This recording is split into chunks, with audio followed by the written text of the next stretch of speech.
Hi, my name is Parth Kubalkar. I'm a final year student at NLU Nagpur. Over the last few weeks, I received a lot of questions about the university. So I just thought of making a small video to give a ground reality of the things at NLU Nagpur. So we at NLU Nagpur are offering three types of programs. All are 5-year programs. First is BLLB Honors, second is BBLLB Honors, and the third is BLLB Honors in Adjudication and Justicing. For the 5 years program, we have 10 semesters. A semester is of 6 months. The first semester begins in July, from July till December. And the second semester is from January to June. And in the 6 month span, 4 months would be for academic learning and 2 months would be for internship breaks. So, when we say about academic learning, this is something that the NLUs have been on a different platform than the traditional law colleges because they actively offer internships right from their first year. So we have our internship breaks for the first semester in the month of September and December, and for the second semesters, it is in the months of May and June. The 4 months of internship break is something that is very exclusive to NLU Nagpur. There is no other national law university that offers 4 months of internship in a year. Generally, the pattern is to offer 45 days of internship breaks after a particular semester. So you might be getting 45 days, 2 internship breaks in other NLUs. Here we offer 4 internship breaks, and the best part about these is that we have a September break. No other national law university has a break in the month of September. So the students of National Law University Nagpur have an edge when it comes to applying for internships at the top tier law firms or judicial internships under Supreme Court judges. Coming to academics, we have 6 subjects in a semester and we have classes of all subjects on all days. So like you will have 6 classes every day from Monday to Friday. Saturday, Sundays are off. Every subject has 100 marks and those 100 marks are divided as mid-sem 20 marks, end-sem 50 marks. This is a completely written component. Then you have a project component which is of 25 marks, 20 plus 5, which is 20 marks for the theory part and 5 marks for the presentation, and you have 5 marks for attendance. So this makes the total to 100. You have your mid-sem scheduled after the 2 months time period. So if your semester is beginning in July, you would be having your mid-semester exam in the last week of August. You would be having your end semester exams in the last week of November, and December will be again an internship break. So this is a pattern that is continuously being followed. A lot of students also wanted to know about the faculties. I would be very honest, the faculties are something that's very personal to you. You have went through 16 years of schooling, and after 16 years of schooling you have been accustomed to a particular way of teaching methodology. So if you find a faculty who is teaching in the same teaching methodology, you like that faculty. If you find someone who is not using those methods, you might not like. So the faculty preference is very personal. There will be some faculties at every university which you like and which you don't like. So it's going to be a mix of it, and I would say it's a very personal choice. Next thing is about infrastructure. Our campus is being constructed in 3 phases. Right now, we have completed phase 1. So it includes one academic block, one administrative block, one boys' hostel, one girls' hostel, and a mess. So only the basic facilities have been met. The other things that are a part of the larger project will take some time. So we have the football ground and the cricket ground, which are currently under construction. The administration says that by the December of 2025, it would be operational. This is the Google Earth video. I would just zoom into NLU Nagpur.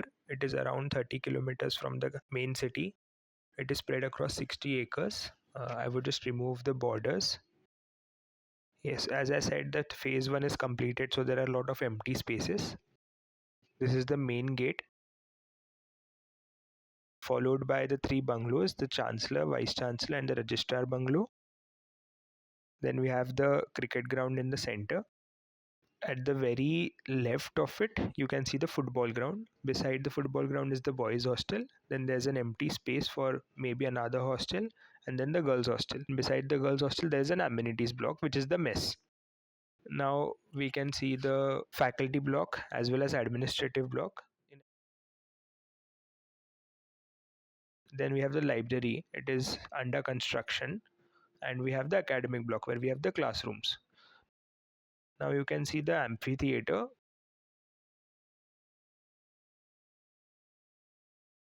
As you can see that the phase 1 of the campus is complete, and there is one boys hostel and only one girls hostel. So we have around 300 capacity in each, and both have reached their maximum capacity. So the university has decided to rent a flat scheme in a separate location called A1 Residency, and it's around 8 kilometers from the main campus.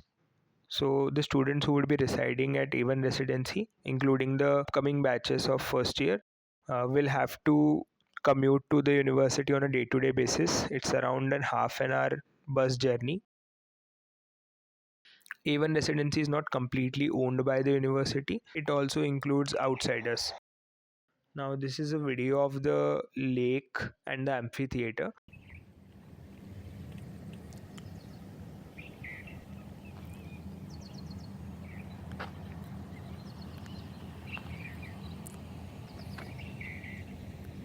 The hostel rooms are good. I would show a small video if I can find.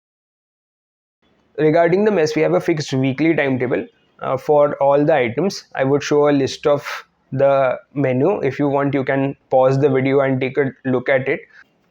Regarding placements, we don't have anything as a day zero. Like a day zero is something which is followed in most of the IITs, NITs, and some top tier law firms, where on a particular day the companies come and hire the students. So we don't have any such thing of that sort as of 2025 July. I hope that we would be having day zeros in the coming years, but for the time being, there have been no placements through the college. Even without any proper day zero in the campus, the students are getting placed. We have a number of our alumni and some of our batchmates who have got placed in top tier law firms. So if you want to come with an aim of going for a corporate law firm, you will have to keep it very clear in your mind that you will have to take efforts by yourself. I feel there is more to law school apart from just academics and internships. So we have a lot of co-curricular activities going on. We have around 11 committees in the university. I will display a list of those 11 committees somewhere here or here. So you can take a look at it. From a class of 60, one student will be elected in each of these committees. So we have the academic committee, we have the internship committee, moot court committee, and all committees would be completely student run. So there would be a faculty supervisor, faculty advisor, but the faculty advisor is not taking the decisions. It is the decisions have been taken by the students. Around the year, all committees have their events planned. So for the sports committee, we have our annual sports week, which we call as Sportagus. It is scheduled in October. For cultural committee, we have a annual 1 week cultural events that is called Law-Kriti, which is also scheduled in October. Then we have moot court competitions and ADR competitions that we are hosting, which will be scheduled in the months of March.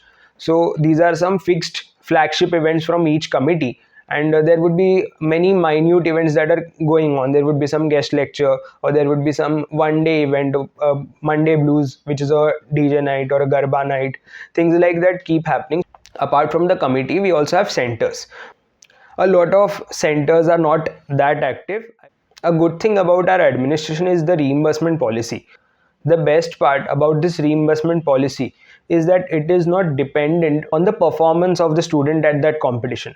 So irrespective of the student being the last person, or he being going into the quarterfinals, semifinals, finals, or even being the winner, he would be getting the same amount of reimbursement. Some other NLUs have this policy that you would be getting reimbursements of 60% if you are a quarterfinalist, 80% if you are a winner. So this is something that creates an additional pressure on the student to go and compete and to win. I feel that NLU Nagpur is an institution which is encouraging its students to go and participate. For international competitions, the university is not able to assist because it also has its own limitations. We are already sending teams to a lot of national events, so the university is not able to fund for the international events where the students have to arrange the funds by themselves. But for the national events, I will say that the participation is very good, and the university is in a favor of encouraging students to go out. For these competitions and all, the university also provides 15 academic leaves in every semester. So a semester which includes 4 months of teaching would be roughly having around 50 to 60 working days. So from 50 to 60 working days, if you're getting a 15 days academic leave, it's a good enough number.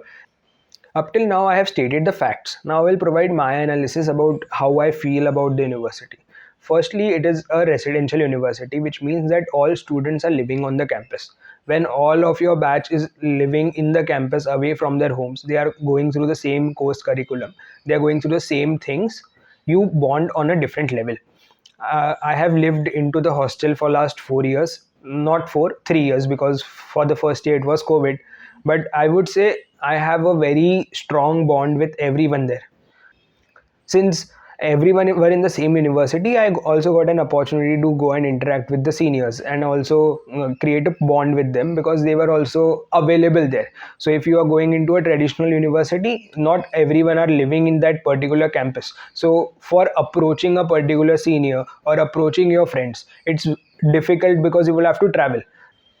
Regarding academics, I feel it's the same everywhere. We shouldn't be comparing the academics, the faculties. Regarding the co-curricular activities, I feel there are enough of things to keep the students busy. The academics is a part, and you have enough opportunities for enjoying your life as well. I have this opinion because I was fortunate to have very good friends. If my friend circle wouldn't have been that great, I would have also regretted spending every moment here. To conclude, I will say that this university has a huge potential. It has a lot of areas of further development, like research centers is something, like the placements are something that could grow. The good things about the university are the internship breaks, 4 internship breaks, and the September break being offered as a trump card, and the support that the administration is showing in terms of the reimbursement policy. So, should you join NLU Nagpur? Yeah, this is a question that I cannot answer. Only you will have to give an answer. I have told you the different factors. I have told you everything about academics, about co-curricular, about internships, placements. Now it is for you to decide which factor you want to give how much amount of weightage. If you want to give more weightage to the maybe say placements factor, then this is not a good university to be. If you feel that yes, I want to get an exposure when I would be going for 4 internships in a year, which would be coming to around 15-16 breaks by the end of 5 years, I would be having the required exposure. So this is a good place to be. So it is up to you to decide, and you will have to take that call. I would simply say NLU Nagpur has ample of opportunities, but you should not be aiming for NLU Nagpur. Try for a better university. If you don't get a better NLU, you can come here. It is a decent place to be. With that being said, I would end this video. I hope you have got an insight about NLU Nagpur. If you have any other questions, you can reach out to me on LinkedIn or Instagram.